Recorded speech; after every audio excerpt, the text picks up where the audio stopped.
السلام علیکم۔ روزانہ سبق آموز کہانیاں اور واقعات سننے کے لیے چینل کو سبسکرائب کر لیں۔ یہ واقعہ 8 سے 3500 سال پہلے پیش آیا تھا۔ فرعون کے ڈوب کر مرنے کے بعد سمندر نے اس کی لاش کو اللہ کے حکم سے باہر پھینک دیا، جبکہ باقی لشکر کا کوئی نام و نشان نہ ملا۔ مصریوں میں سے کسی شخص نے ساحل پر پڑی اس کی لاش پہچان کر اہل دربار کو بتایا۔ پھر فرعون کی لاش کو محل پہنچایا گیا۔ درباریوں نے مسالے لگا کر اسے پوری شان اور احترام سے تابوت میں رکھ کر محفوظ کر دیا۔ حنوط کرنے کے عمل کے دوران ان سے ایک غلطی ہو گئی تھی۔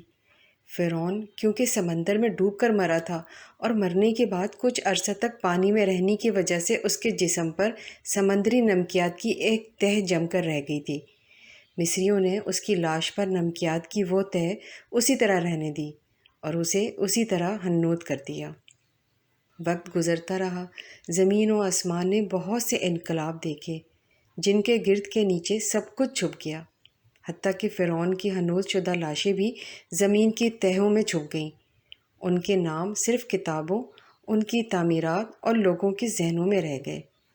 اس واقعے کے 2000 سال بعد اس دنیا میں اللہ کے آخری نبی حضرت محمد صلی اللہ علیہ وآلہ وسلم تشریف لائے۔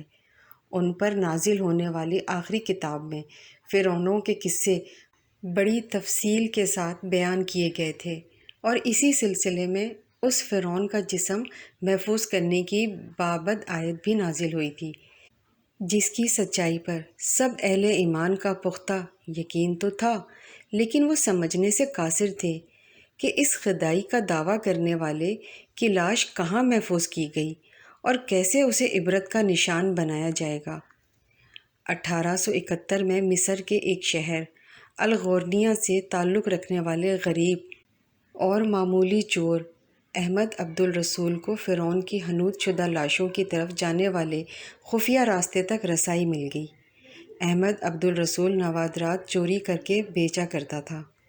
ایک دن وہ دریائے نیل کے کنارے کے قریب تسبیہ کے مقام پر اسی سلسلے میں پھر رہا تھا جب اسے ایک خفیہ راستے کا پتہ چلا۔ وہاں وہ نوادرات کی چوری کے لیے جگہ کھود رہا تھا کہ اسی دوران اسے کچھ لوگوں نے پکڑ لیا اور پولیس کے حوالے کر دیا۔ وہ جس جگہ کو کھود رہا تھا وہاں سے ملنے والے راستے کی جب مسلسل کھدائی کی گئی، 1891 کو دوسری ممیوں کے ساتھ اسی غرق ہونے والے فرعون کی لاش بھی مل گئی۔ اس کے کفن پر سینے کے مقام پر اس کا نام لکھا ہوا تھا۔ ان ممیوں کو ماہرین قاہرہ لے گئے۔ جب ان ممیوں کا تفصیل سے جائزہ لیا گیا تو فرعون والی ممی پر جمی نمکیات کی تہہ سے تصدیق ہو گئی کہ یہ وہی فرعون ہے جسے اللہ نے پانی میں غرق کر کے بدترین انجام سے ہمکنار کیا تھا۔ یہ بہت بڑا واقعہ تھا۔ اس کی تصدیق کے لیے دنیا بھر کے ماہرین، آثار قدیمہ اور سائنسدان مصر کی طرف امٹ پڑے۔ مختلف سائنسی ٹیسٹ کرنے کے بعد دنیا بھر کے سائنسدانوں نے تصدیق کر دی کہ دوسری سب لاشوں کی نسبت صرف فرعون کی لاش پر ہی سمندری نمکیات کی تہہ جمی ہوئی تھی۔ اس تصدیق کے بعد اسے فرعون کی لاش قرار دے کر عجائب گھر میں محفوظ کر دیا گیا۔ پھر 1982 میں فرعون کی ممی خراب ہونے لگی تو اس وقت کی مصری حکومت نے فرانس کی حکومت کو درخواست کی کہ فرعون کی ممی کو خراب ہونے سے بچایا جائے، نیز جدید سائنسی ذرائع سے اس کی موت کی وجہ بھی معلوم کی جائے۔ چنانچہ مصری اور فرانسیسی حکومت نے مل کر ممی کو فرانس لے جانے کا انتظام کیا۔ جب فرعون کی لاش کو فرانس پہنچایا گیا تو ایئرپورٹ پر اس دور کے فرانسیسی صدر بذات خود حکومت کے اعلیٰ عہدیداروں، تمام وزراء اور فوج کے افسران کے ساتھ استقبال کے لیے موجود تھے۔ فرعون کی لاش کا استقبال کسی عظیم زندہ بادشاہ کی طرح کیا گیا۔ فوجی دستوں نے سلامی دی۔ فرعون کی ممی کو ماہر ڈاکٹروں کی ٹیم کے حوالے کیا گیا۔ اس ٹیم کے سربراہی ڈاکٹر مورس بوکائی نے کی تھی۔ مائکروسکوپک ٹیسٹوں کے ذریعے ممی کے تمام اعضاء کا باریک بینی سے جائزہ لیا گیا تو معلوم ہوا کہ اس کی لاش اور جسم میں سمندری ذرات ابھی تک موجود ہیں اور موت کی وجہ بھی پانی میں ڈوبنے کی وجہ سے ہوئی تھی۔ ایک بادشاہ کی موت پانی میں ڈوبنے کی وجہ سے ہو؟ یہ ڈاکٹر موروز کے لیے حیرت کی بات تھی۔ اس نے اس ممی کے بارے میں مزید جاننے کی کوشش کی تو اسے معلوم ہوا کہ اس بادشاہ کی موت کے حالات مسلمانوں کے نبی حضرت محمد صلی اللہ علیہ وآلہ وسلم پر اتری کتاب قرآن پاک میں تفصیل سے درج ہے۔ اسے علم تھا کہ جہاں سے یہ لاش ملی ہے وہ ایک اسلامی ملک ہے۔ چنانچہ تجسس کے ہاتھوں مجبور ہو کر وہ مصر پہنچا۔ وہ ایک سائنسدان تھا۔ اس نے اس معاملے میں مصر کے ہی ایک سائنسدان سے ملاقات کی۔